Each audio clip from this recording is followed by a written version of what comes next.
10th premiership. Every heart is beating true and blue for the red and blue. After 57 long years, the Demons are premiers in 2021. Extraordinary stuff. The champions have been able to do what only the toughest and strongest could do in 2020. So Hawthorn have done it. The first team in the 18-team competition to go back to back to back. They're three Peters. There it is. Beyond a shadow of a doubt, the Cats proved themselves as one of the greatest teams of the modern era. Clement Sheedy joins Dick Reynolds as the most successful club in over 100 years at this famous club, and they have won their 16th premiership.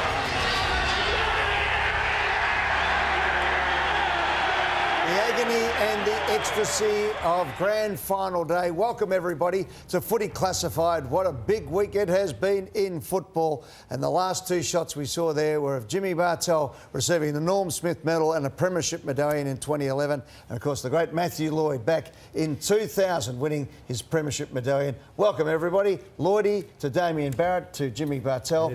It's been a huge year. Just quickly, when you look at that photo of yourself there or the picture on the screen, what is it? What sort of memories does it bring? I wish I could relive it again, Ed. I was only young. I was at 22 years of age, and I probably didn't appreciate it. I thought another one had come around again. We got back there the next year, but weren't good enough against the Brisbane Lions and never challenged again. So amazing, though. You just have to be in the right place at the right time. We were there, and it was the greatest year of my life. Well, you found the right place and stayed there for a while. Yeah, we did, but it's the most incredible feeling of fulfilment.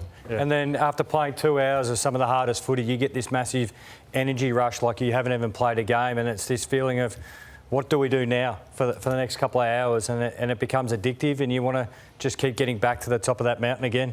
And Damien, as a reporter, when you're there, and when you're looking for the big story, trying to capture the essence of it, what do you look for when you stand there? I know when I stand at the grand final, I almost still tear up these days when the anthem's finished and they play the siren, they hit the siren 2 times and the players run out.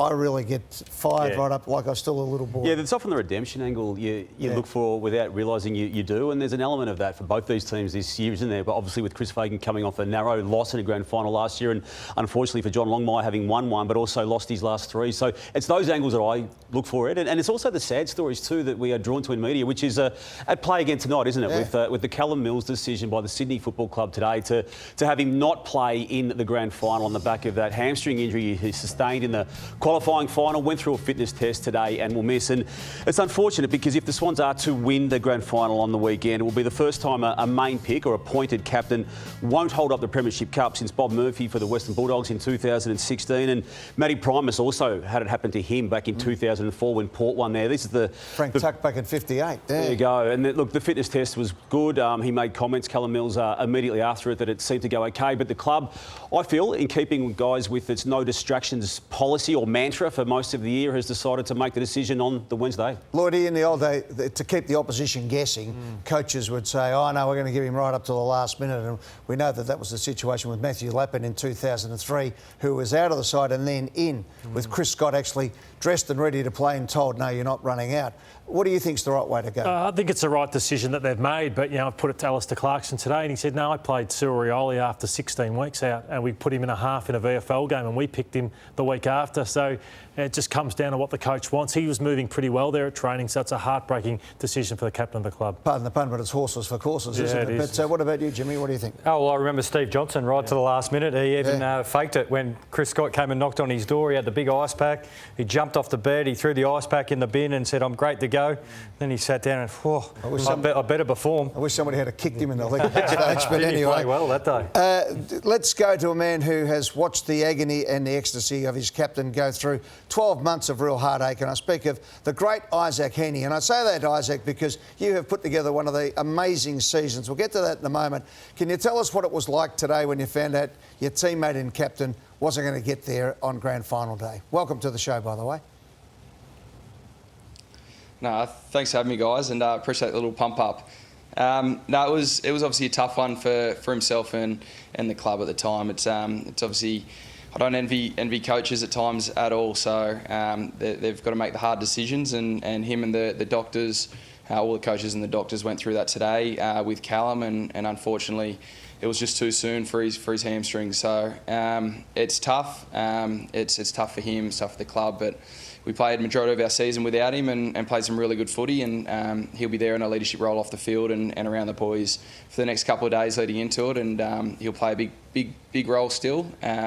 But yeah, it's obviously a tough one. Isaac, Jimmy here. Is it from lessons learned in the past for John? He's gone in a couple of grand finals with the guys a little bit underdone.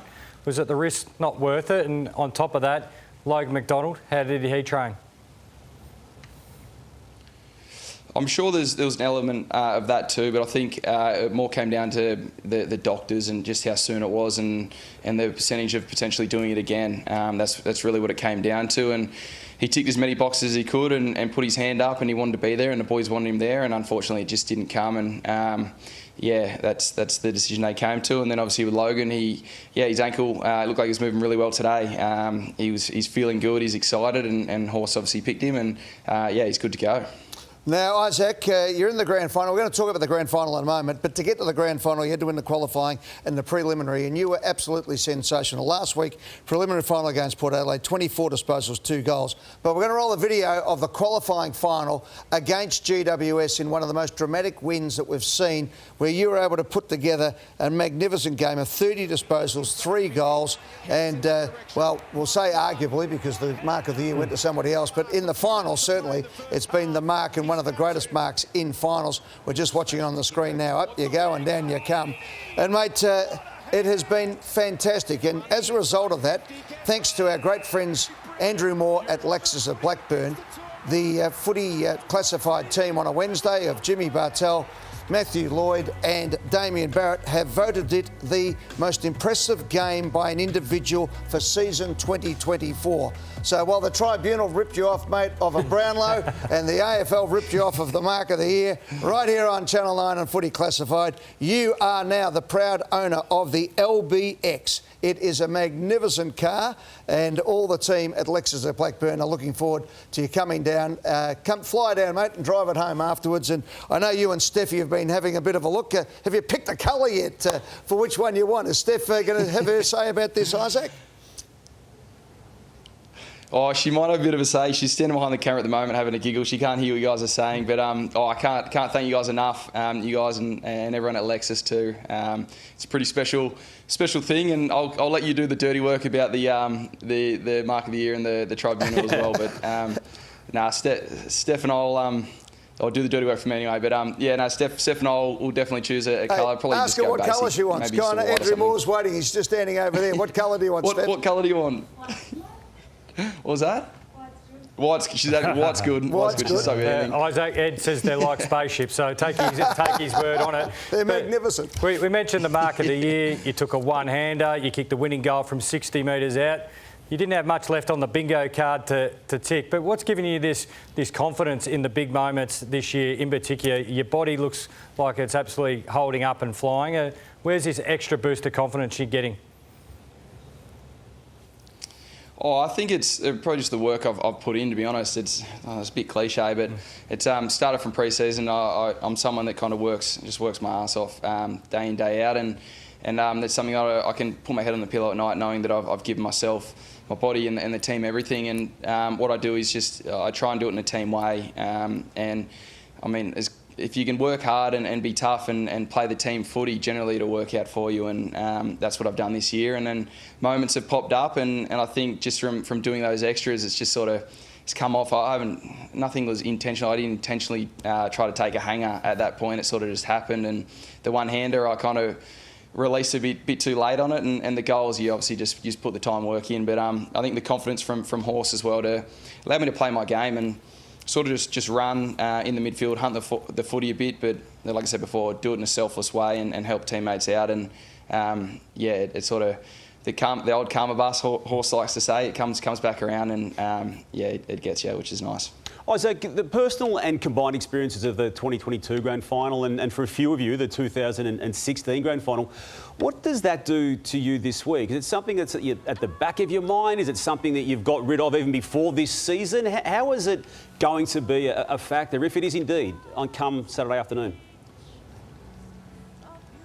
Oh, yeah, you don't really think about it. It's something in the past, and we're a different team at that point, and we're all better for it. Majority of the team playing in a few days will be would have played that game as well, and you move on from it, you learn from it, and it was one that was a bit of a shock to us, and on a team that was pretty young, and I'd like to say not necessarily inexperienced, but more experienced than we are now, and the maturity we've got, the game plan, the buy-in from the team holds us in good stead, and we know we've played some of the best footy in big games, and yes, it's the biggest stage, but we won't be overwhelmed by it, and you move on from those things and learn from them. Just on you personally, I was at the gym the other day, and this guy walked up to me and said that Isaac Heaney could have chosen cricket, he could have chosen soccer, and he could have chosen AFL football. So when was it the day, if that is true, that you decided this is the game I want to make a career out of?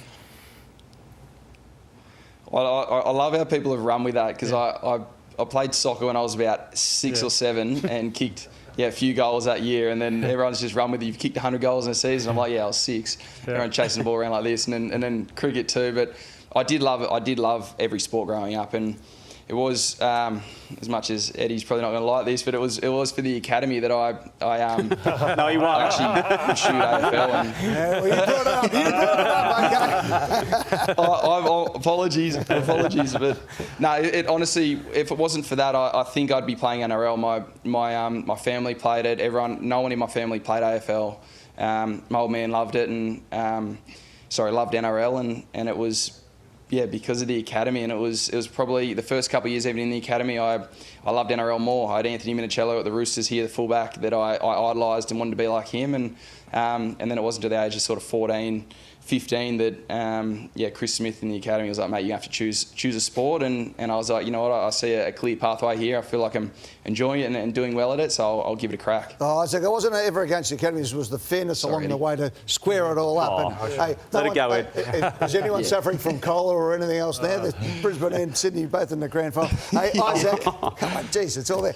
Isaac, you've just been sensational. I've got to say that as a follower of the game, to watch you in action in the last couple of weeks, but all through the season, it has been wonderful. I just wish you and Steffi and your club all the best, mate. And on behalf of Andrew Moore and all the team at Lexus of Blackburn, they couldn't be happier that somebody like you has actually won this car. I know that Andrew Pridham was saying to me at the Brownlow the other night that you and Steph have been looking online to just see what this car looks like, and you have picked out the colour for it, so we'll get it all for you, mate. But congratulations on a magnificent season, and the best of luck on Saturday afternoon.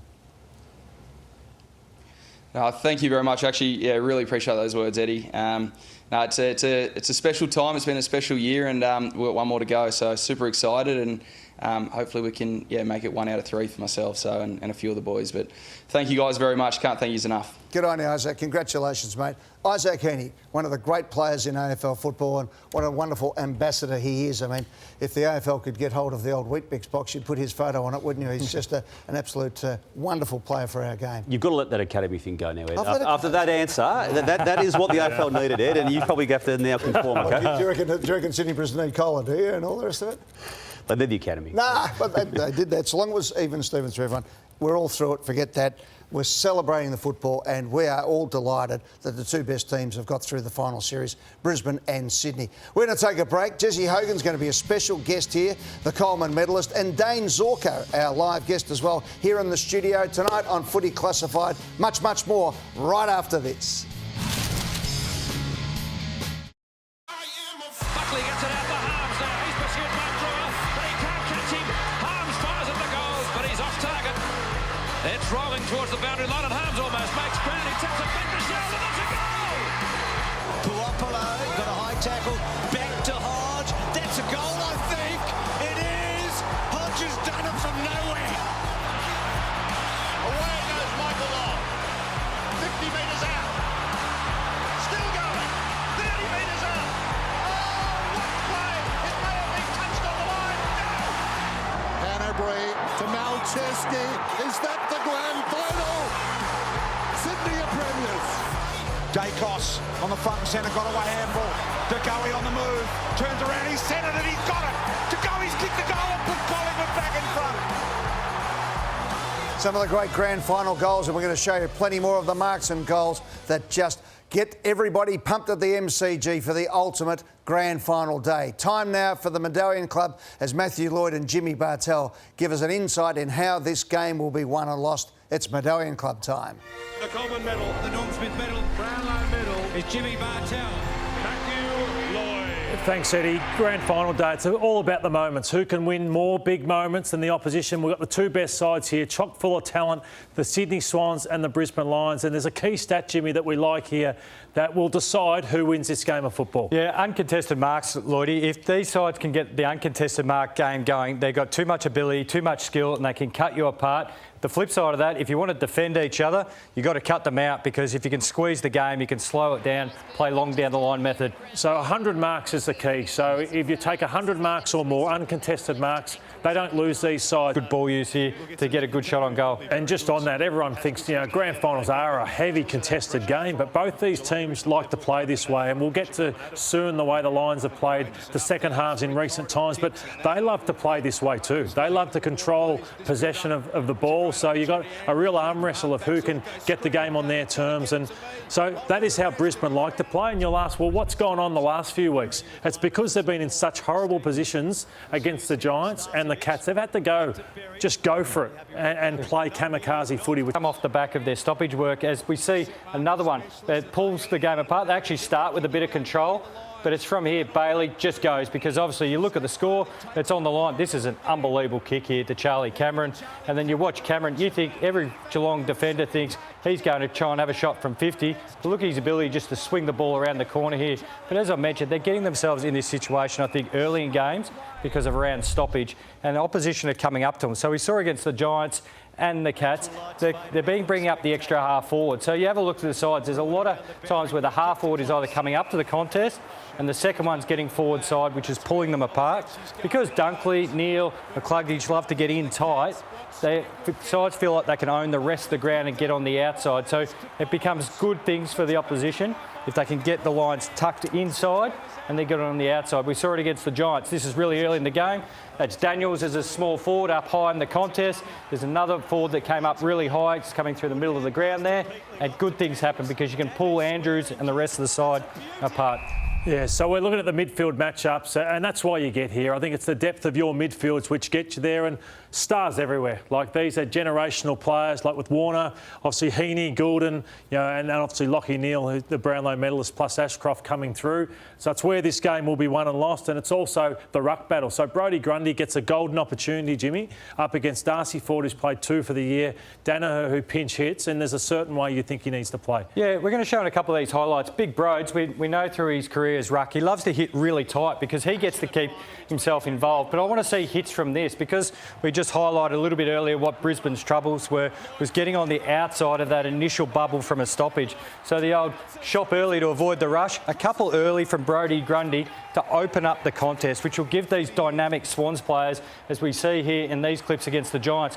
Look how good the Swans look once the game is opened up from the initial bubble. So Brodie has to sort of fight the urge a little bit early just to tap at his feet, because that's where Neal and Dunkley and these guys will be.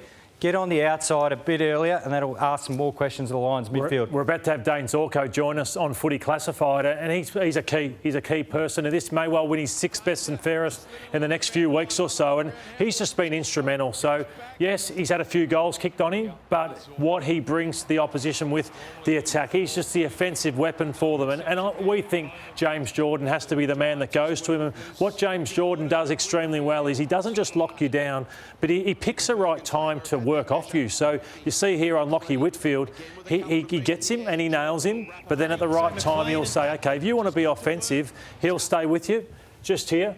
But he also will look at the right times to try and hurt that offensive player. So we watch him here on Lachie Whitfield, and then he sees, well, Whitfield's going to track the footy, I'm off. So that's an interesting battle between potentially Dane and James Jordan. Yeah, great attention and concentration. And I've gone the other end, the Lizard, Nick Blakey, and I think halfbacks do extremely well in grand finals, and he'll probably be my Norm Smith tip, but it's his ability, like Zorko, to catch the opposition really short, and brave with his ball use. We know what a raking left foot kick is, but you watch whenever he takes the ball, he's either putting it under his arm, taking ground, or his head is up, and he's trying to take as much ground by foot. I love this edit. He started with a lot of these Swans players, keeps moving, catches the Crows player here. I'm not sure what we're doing here for the Crows looking. Game over from 55. From the half-back, you become a scoring option and a real weapon. If Brisbane are to win, it wouldn't surprise me if Harris Andrews wins the Norm Smith medal. He reminds me of what Brian Lake did a number of years ago, because his marking is just unbelievable. He reads it really early, and I just think of Marty, McLean, McDonald, I don't think any of them are going to worry him. So I do think that Luke Parker should be somebody who should go to Harris Andrews and look to nullify him, because this is what he's done through the final series. Only Aliir has taken more marks than Harris Andrews. That's why they tagged him in last year's grand final. And Lloydie, I know you and I both love this next player. Little Paps, he's the fire starter. He plays like he's 6'7", but we think sometimes you can go after him as well, because you want to see how much of this energy you can take out of him. So we picked a couple of guys from the Lions who likely get the match up throughout the day, and can they match Pap? Just come to his party, but can through Starcevic and Answorth, who don't mind just standing there and standing up for themselves, can they just keep pushing him and pushing him? Maybe a touch too far. In the 2000 grand final, we thought Jeff Farmer was the energy for Melbourne. So Mark Johnston's job was to upset the Wizard Farmer in that grand final and just get under his skin. So the Lions have two fantastic players who can do that. Just on Rampy and Cunningham, they've had wonderful final series. And obviously the Lions have some stars in, obviously, Charlie Cameron and also Cam Rayner, who these two might go to. Yeah, you highlighted Rampy last week, and you were so impressed with his game in there at the SCG, and I can't keep singing this bloke's praises anymore. He just keeps putting forwards to sleep. He takes them on to Cunningham Island, and it's pretty deserted there for the small forwards. He one goal last week, but took Rioli, who was potentially the match winner, out of the game, and we know Brent Daniels had a fantastic year. OK, premiership tip and Norm Smith medalist for you, Jimmy. I'm going to go the Sydney Swans. I think they've been the best team all year. As the year's gone on, we've tried to find their warts. As I mentioned, Nick Blakey, I think halfbacks do really well in the Norm Smith. I think Hodgie, JJ, you think even Bashahuli voted really well. So I'm going the Lizard, Nick Blakey, for the Norm Smith. Yeah, Sydney and Chad Warner for me, Eddie. Good on you. What about you, Damo? Yeah, as Oscar McInerney's absence there does sway me Sydney Swans way, and it won't surprise anyone to know that I'm going to go for the Chad for the Norm Smith. All right, well, McInerney's out, and that swings it my way as well, and I think it'll be a Grundy production that'll see the Norm Smith medal go to my boy, There you go. Brody. And if he does win the Norm Smith medal, the Sydney Swans win the grand final. We're going to take a break. As we heard, Dane Zorko is coming up shortly, and Jesse Hogan, our special guest on Footy Classified tonight. Grand final edition. Don't forget tomorrow, My Room, and it's going to be a beauty from the Palms at Crown at 7:30 tomorrow night on 9, the home of football.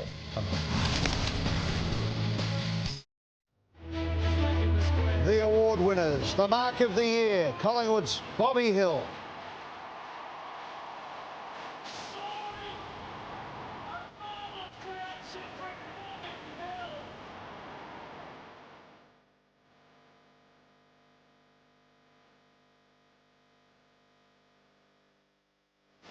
The goal of the year, Harley Reid, the superstar of the West Coast Eagles.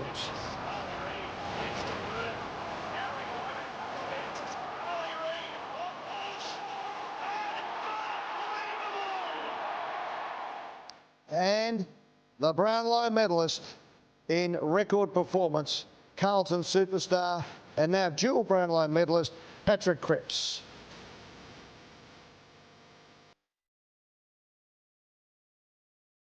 And tomorrow night from 7:30 in our My Room Telethon, we'll have Marcus Bontempelli, the Players' Player of the Year, Nick Dacos, the Coaches' Player of the Year, and Patrick Cripps, as we just saw, the Umpires' Player of the Year. Another man that we need to celebrate tonight is this man, Jesse Hogan, who 10 seasons back won the Rising Star Award, and now he has won the Coleman Medal in 2024.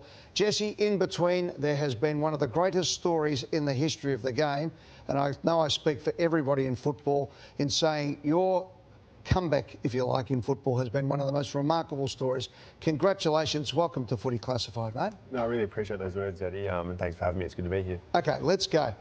Can you believe now that at your third club you're playing the best football of your life? Yeah, no, it's an interesting one. I mean, whenever you get drafted, you don't get a script. You'd love to play 250 games at one club and win a few flags, and in order to be like that. But everyone's script's a bit different, and mine's played out how it has, unfortunately or fortunately. But I'm playing my happiest footy and my best footy in my third club. And why is that?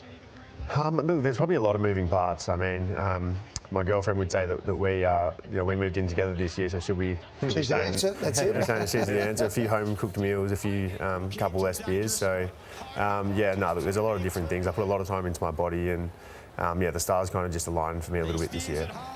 We'll touch on various topics within your footy story and your life story in the next few moments, but let's go back to the start of it. You kicked 40 goals in your first 2 seasons of footy. As a young player, you had another season also of 40 goals, and it was going all right there in the early stages. Yeah, absolutely. I mean, my first couple of years, I kind of had that step up. I had to spend the year in the VFL, getting drafted in the mini draft, and had to bide my time a little bit, and then had the back stressy, and then I started, like you just said, I started pretty well, and then a few things kind of happened along the way, which you can't control to a degree, and then from there on, there's a lot of different moving parts, but like I said, I'm at the Giants now and happy about it. And a few things along the way. You lost your father, and you actually suffered cancer yourself, testicular cancer. For a young man, I mean, that is the most horrific thing that can happen to you, to lose your father and then find yourself with cancer. I mean, that takes a lot to get through. Yeah, absolutely. I mean, at the time, it probably took me... I probably just didn't, deal with it. At the time, I probably kind of pushed it aside and just wanted to get back to footy. But, in hindsight, it's a wonderful thing. That, there's a lot of things I do differently. And during that time, it was all kind of thrown at me so quickly. And it happened in the season, so it's all, played out in the media. So, what would you do differently?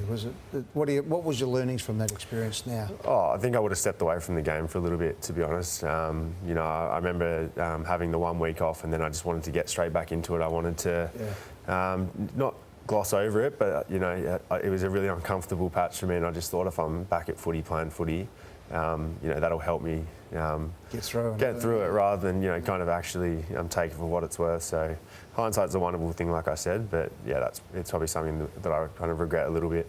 Jesse, you mentioned the media, and the man to my right is a very measured media commentator. He says things that he fully believes in, and obviously some comments that he made about you early days, they did resonate. I'll just get you, if you don't mind, to take a listen back to them and what happened after you did hear these comments that our man Matthew Lloyd made in the media.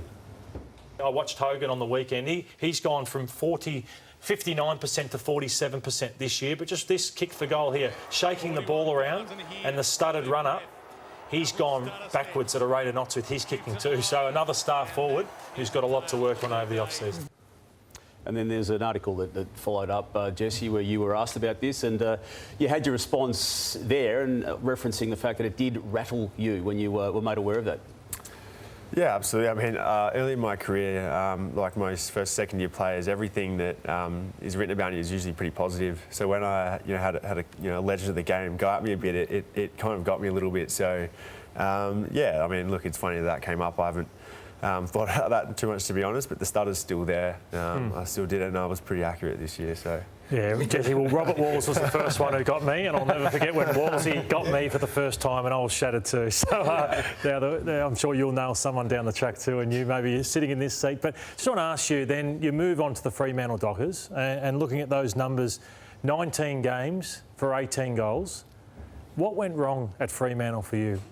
Pretty much everything, to be honest. I mean, I came to the club with a lot of pressure. There's a lot of things I didn't deal with. I came with a navicular stress fracture, and then happened to do the same navicular no longer than a year later. So after that second navicular, I thought my whole career was over, to be honest. I played football with a lot of players that had done the second, and they never got back to playing at a competitive level. So after that kind of period and that second injury, my head was kind of all over the shop thinking, it's all going to end in the space of 18 months, going from the position I was in to the position that I got myself into at Freo.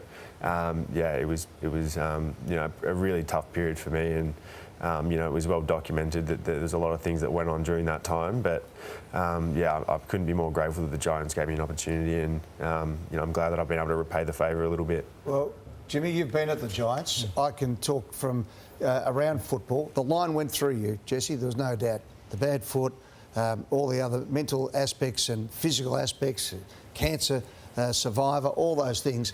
I think a lot of people just said too hard. What did you guys see at GWS? No, well, you still saw a great footballer, and then the more people you spoke to was still a great person, first and foremost. And it probably leads to my question. Did you see the Giants being football in New South Wales? You can use Danaher from Brisbane being outside the bubble as something as an advantage, not a negative that some others might think? Absolutely. I mean, look, if you were to tell me when I got drafted to the D's in, the end of 2012 that I'd end up at the Giants, I would have told you there's absolutely no way that that's ever going to happen. But yeah, when the opportunity came up and me and my manager, Matt Bain and Jason Dover were talking about it, the more we spoke about it, and I had the leaders of the footy club in Cogs and Phil Davis and De Boer and Toby and Lockie Whitfield kind of wrapped their arms around me as it was getting more likely that I was going to come. And just telling me, mate, that you will love it here. Like Stephen Killigo and these guys are saying, you come in here, there's no media, and then you walk around the street, no one's recognising you. It's just a completely different world from the MCG / Freo bubble that I'd been in, and it's such a good culture at the Giants. The second I got there, because everyone's interstate, no one hangs out with their own mates, everyone's there together, and I felt that immediately. The second I got there, I knew that this is a place where I can potentially really enjoy my football again. And you ran into big Shane Mumford first and foremost. He can be pretty imposing to get you out and amongst everything. Yeah, big Mumford. I don't think the club necessarily would have planned that out when I first moved over, but it worked out really well for me. I mean, I got stuck over there with COVID, and then he said, "Look, mate, you got nowhere to stay. You can move in with me for a week."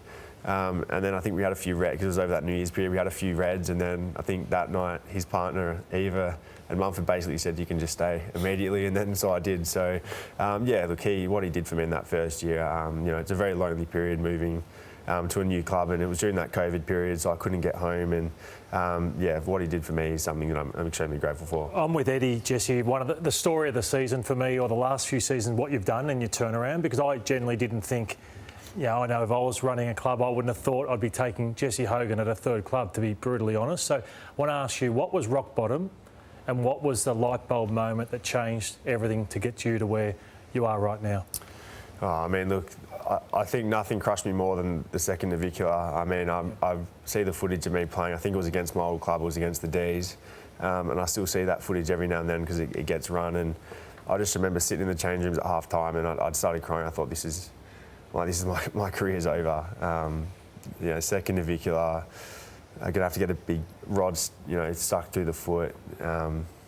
This is done. This is over. And I just remember that flight home in the next kind of week and a half just being extremely depressing, and just not being, just something that still doesn't sit very well with me. It's something that that Freo period is something that I'm going to have to live with forever. You can't just forget that, and I have a lot of resentment towards a lot of my decisions. But like I said, and then to get to the Giants, and the 4 years I've had here, it's the happiest I've been, and playing in finals. I hadn't played in final series, and to play in 3 of my first 4 years here, and for Adam Kingsley to give me such faith in the forward line and give me these roles, and to just feel like a really valuable part of a football team again. It's kind of like a full circle kind of moment all the way back around for me. So Jesse, it's the Rocky-esque story. So let's finish with the hands in the air at the final bell. This year's been unbelievable for you. What has it been like for you to get out there and play the style of football that you've wanted to play? You're marking the kick-outs, you're getting back and taking big pack marks, you're kicking the big goals. It's absolutely the boys' own annual way of playing full forward, and you've been fantastic. How's that changed your life? Yeah, massively, man. I've had to put a lot of time into it. You don't kind of just flick a switch and change your whole form. I put in what I believe more time than not just at the Giants, but in the competition, and getting my body right and working on the things that I needed to work on. So to be sitting here at the end of the year, ultimately I'd love to be playing this Saturday, in the grand final, but unfortunately it didn't go our way. But to have the year I did, have a career best year, and just be a consistent key forward for the majority of the year, it's something that I don't take lightly. I'm extremely grateful to be in this position, but just to see all the work that I did put in January, in June, the decisions I was making, to kind of be where I am today. It's only one year. I'm not sitting here like Jez Cameron, who's done it for 10 years in a row, but to have one good year, and to kind of have my name thrown up this year with Colonel and Cameron, and it's something that I always aspired, I always wanted to be in that conversation. So it's a pretty special feeling. Jesse, it's been fantastic. It's a platform for not only the rest of your footy career, but for the rest of your life. You're an amazing story, as we've said. This guy I know is so proud of you because he's been so close to you. But as football journos, broadcasters and supporters, it is just wonderful. You're an absolute icon of the game now for many reasons, and just the epitome of what we tell kids about football. Keep going, keep going, keep going. So on behalf of everyone at Football Classified, thanks for coming in, telling your story tonight, and mate, good luck for everything that comes your way in the future. We hope it's all good. No, I really appreciate it, guys. Thanks for having me. Had a good time. Good on you, Jess. Jesse Hogan. What I want to give a round of applause. It's fantastic. We're going to take a break. When we come back, a bloke who is playing in the big grand final, the Zork, is next on Footy Classified. Okay, to the wing position on the member stand side. Oh, Jessaleko! You're guilty! Down towards the full forward zone. Back at the back. Cats are looking better. Hughes goes long down towards the pocket. Ablett! Oh, what a mark! Well, that's what we came to see, Dennis. Kicks well inside the 50. Marvellous! One of the great features of our game. Bobby Hill's almost out the back door. Hill! What a grab! Looking straight into the sun. And Bobby Hill is electric here today at the G. Yeah, some of the great grand final marks, and a player who was in his second grand final had to do it the hard way. Won 4 best and fairest and still couldn't get onto a list until he was nearly 22 years of age, and now is a 5-time, let me say that again, a 5-time best and fairest of the Brisbane Lions. Here's Dane Zorko, and he joins us tonight. Zorks, as I called you in the intro, mate, before. Welcome, buddy. Great to have you here. Congratulations on another magnificent season. Thanks, Ed. Thanks for having me. I thought we were in town. Why not come into the studio? I haven't seen you guys for a while, so it's great to be back here and fighting out for the last Saturday in September. How has the lessons from last year helped this year in the build-up? Yeah, enormously. I mean, even last year, I mentioned to you off air, we were just a little bit rushed. We were doing things that were obviously foreign to us because we hadn't been to a grand final before. We got delayed at the airport in Brisbane for hours. We got stuck down in Melbourne waiting for our bags. I knew Eddie had something to do with it. So, look, we've come a little bit earlier. We're going to train down here. And we did a really deep review of the grand final and the whole week in Hull at the end of the season last year. And it's great to see that we've been able to get back into this position again, but we've learned from what we experienced last year, and we're going to do things a little bit differently this year. So for all the planning, though, you blew the start of the season, as did Collingwood, as it turned out, and then everything went pear-shaped with injuries. Come the middle of the season, both Damien and myself spoke to Chris Fagan, and he was just about cooked. I think that the great thing about his Coach of the Year award last night was the way that you guys have actually been able to almost do a mini pre-season and recalibrate the entire team. Is that a fair assessment of what was going on? Yeah, well, ideally it wasn't the way we wanted to start, clearly. No. And then to make things worse, obviously the injuries came along. I mean, 5 ACLs, you just don't see that anymore. So, it was a real shock to the system for us. But we regrouped. I mentioned to you before, that Gold Coast game was a really significant game for us when we lost 4 blokes to injury, a couple of concussions. And the group we blooded a few kids that night. Logan Morris got his, first game off a few Big Macs. So, things started to happen for us. A real energy came into the group. The belief was back again. And I'm not sure if this is correct or not, but I reckon we've gone 15-3 or 15-4 since that time, and that's a real game that we sort of identify as what changed the shift. And you mentioned Faye's getting Coach of the Year. He's done a tremendous job to keep us locked in. He never once lost faith that we were, not going to be able to reach this day come Saturday. We haven't changed too much in the game plan, but we've move different parts, different pieces to allow us to try and get back to our best football, and we found that, and that's really exciting for us. Dane, with the way you've played the second halves the last 2 weeks where you've had to, how much of that is trained for, in terms of where you have to go into modes to be able to, say, chase a game like that? Yeah, Lloyd, we have not trained that one bit, I'll be honest with you. We've completely made it up, guys, to be honest. and we get taught in our game plan, especially in our offensive side, like play on instincts, play what's in front of you. And the teams in the last few weeks have done a really good job at stopping our uncontested marks, which, mind you, was not also in our game plan. It was just something we sort of adapted to. Yeah. We've had a really great ability to adapt to different scenarios this year. And on the weekend, we found a way to score again, even not through our traditional way. We were probably getting beaten a little bit at stoppage in the first half. We knew if we could clean that up, get a little bit of ball movement going our way, we could change the game. The margin wasn't as big as what it was the week before. So there's plenty of belief there that we could get it done. But yeah, that chaos sort of ball, it sort of works for us a little bit. But ideally, we don't want to be in those positions to start with. You've mentioned the adversity. You've touched on the ACLs. There were 5 of them. You've got Will Ashcroft back, so it's back to 4. But one of them was Kitty Coleman before half-time of the very first game of the year. Ultimately, though, that made you go back to effectively fill his role and arguably have your best season in football. So there was a silver lining to this football tragedy, as it was for him when he went down before the season even got underway. Yeah, absolutely. And I've said it on numerous channels that Fags was really clear in the last few years about players being able to play in multiple positions.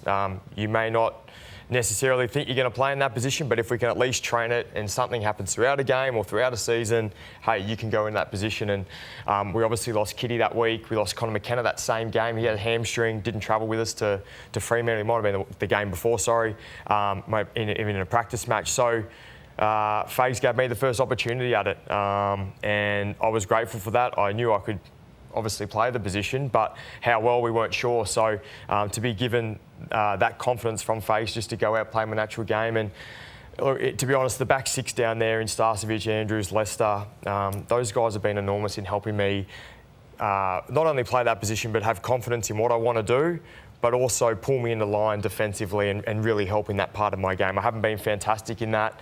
The last few weeks have been a little bit, average, and I've tried to focus more on that side, even more the last few weeks. But those guys have been great in helping me and structuring me where I've needed to be. So, that back 6, back 7, it's like a team within itself, and that's something that I've really enjoyed this year, being a part of that. And up the other end of the ground, we love watching Joe Danaher play. I think I call it the full Joe Danaher experience. You can get something out of this world like this shot that pretty much wins you the game. I know you kick another one, but this you don't win without this incredible shot.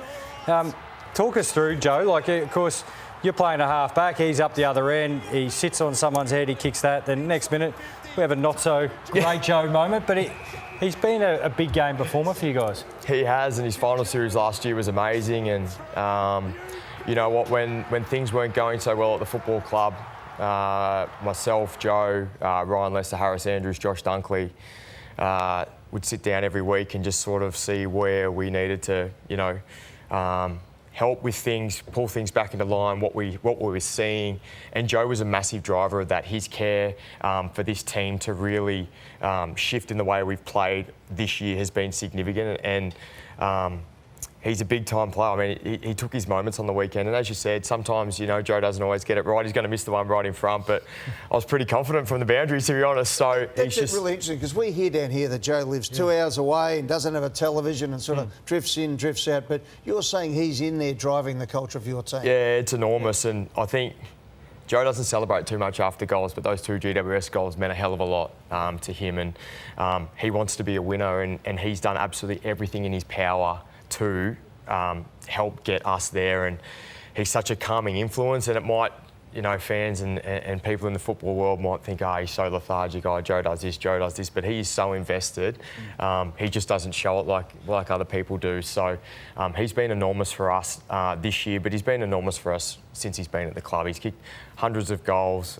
He's taken his moments once again, and yeah, we absolutely love him. Well, I can understand why the Brisbane Lions are buzzing when you're around, mate. You bring a life force to the conversation. You're great with us on the Grand Final Footy Show a few years back. We loved having you there. If you lived in Melbourne, you'd be on every footy show every week, mate. We love it. But congratulations on everything you've done in your career. Long may it continue. Thanks, and Ed. the best of luck on Saturday in the Grand Final. Cheers. Thanks, and we are looking for a few new panellists at the moment. So. I've heard. Don't worry about that. Too easy. Clearing the list, what we're doing. We're going to take a break. When we come back, no list cloggers on Footy Classified, guys. We'll be back right after this. Good luck, Dane, for everything, mate. And we wish you all the best, and to you and Chris Fagan and all your team. Back right after this. Hubbard goes there. Baker taps the ball on. Oh, beautiful play. Goes for a goal. And I think they've hit the front. Yates came off the wing and went straight for Dermott. Brereton has put him down. Goes long down towards the pocket. Atlett is there, almost the one-hander. Finds it on the ground. From 25 metres out, he's kicked it. His 8th goal. There's the siren. One last roll of the dice for the Eagles. Leo Barry, you star. The longest premiership drought in football history is over. Sheed from the boundary. Needs to be inch perfect. He is. He's got the most impossible goal. It's going to be a draw. It's unbelievable. But it's happened. Every player out there is thinking, oh, not again. We don't have to go through this week's tension again. Yeah, and they did, and the good guys won. Yeah. What a game it was. There's some of the great grand final moments, and thanks to Tab and thanks to Gil McLaughlin for supporting the show. Thanks to Tab and the Eddie and Jimmy podcast. Make sure you listen to us next week on all the areas you get your podcast. We're having a look at the best grand finals in our minds and moments. OK, who's up first? Damo, you go first. Yeah, I've got a 97 there. Just more for this man on screen, for the individual performance. The 5 goals that he kicked in the final quarter of that game against St Kilda, they were 10 points down at three-quarter time. It was 8 goals to 4. He kicked 5 of them for the Crows, and it was arguably one of the most history-defining performances you would ever see. I mean, off half a step, he just kicks that one just to absolutely seal it, having already done it. And then did it again the next year. Yeah, and for me, I got swept up in this. 1954, the Bulldogs and their struggles over that time, and just to do it from outside the top 4. They beat West Coast away, then Hawthorn, knocked out, then Giants in a massive prelim, and then the Sydney Swans. I love this game of football, and they just took all before them. And this goal at the end, when everyone knew it was over. Unbelievable grand final. And for a kid growing up in Geelong, the West Coast Eagles were a fearsome sight, and this was the arrival of the national game. The big powerhouse out west had been woken up.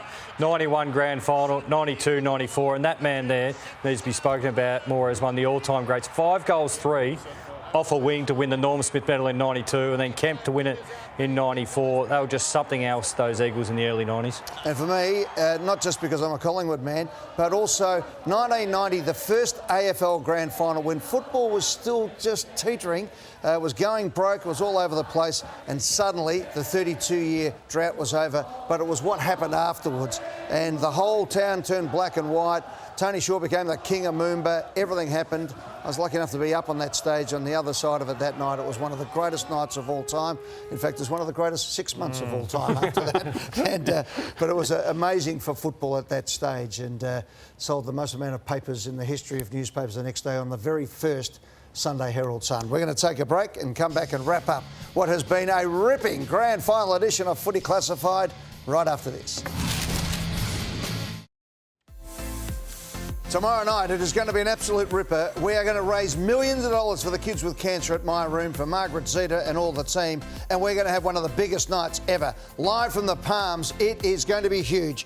Patrick Cripps, Nick Dacos, Marcus Bontempelli, all our special guests. Harris Andrew will be part of the action as well. Playing on the Saturday, Cody Waitman, the Flea, is going to be part of it.